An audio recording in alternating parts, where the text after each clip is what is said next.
तर नमस्कार मित्रांनो, मी ऋषी. आता निघालतो आम्ही अक्कलकोटला. गाडीत बसलो.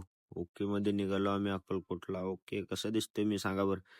तर निघालो, हवा बिवा चेक केलो, भरलो. हवा कमी होती थोडी. भरून मग निघालो पुढं. पोरं होते, आम्ही 5 जण होतो. निघालो. मग नंतर म्हणलं आता सीएनजी टाकू. मग गेलो सीएनजीच्या पंपावर, सीएनजी टाकला.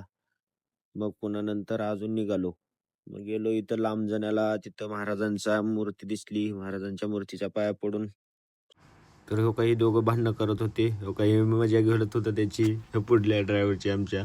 निघालो का अक्कलकोटच्या दिशेनं. तर जाता जाता रात्र झाली. हो का उमरग्यामध्ये होतो. निघालो. वाटत मध्ये जेवण बिवण केलं. त्याची ती क्लिपच काढायचे लक्षात नाहीत. मग इथून निघालो आता.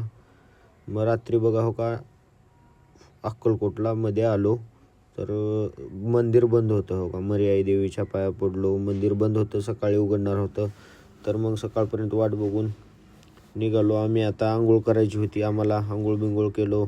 चहा हो का चहा पिलो इथं. आता चहा पिऊन निघालो दर्शनाला. पोरं हो का येत होते म्हणून आम्ही इथं थांबलो होतो. मग निघालो दर्शनाला. लाईनीत लागलो. मस्तपैकी सगळे 5 जण होतो आम्ही. तेवढे निघालो लाईनीत. मंदिराच्या गाभाऱ्यात गेलो.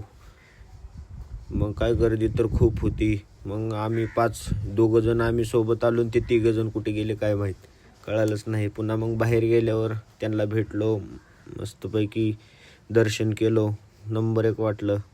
हो का पुन्हा इथं बाहेर आलो. तिथं स्वामी समर्थांच्या मोठ्या मूर्तीपाशी. तिथं फोटो काढते सगळे. म्हणलं आंबे फोटो काढा म्हणलो. मग फोटो बिटो काढलो तिथं. फोटो काढून मग प्रसाद खायला निघालो. तिथून मग चला आता आजच्यासाठी एवढंच. भेटू पुढच्या ब्लॉगमध्ये.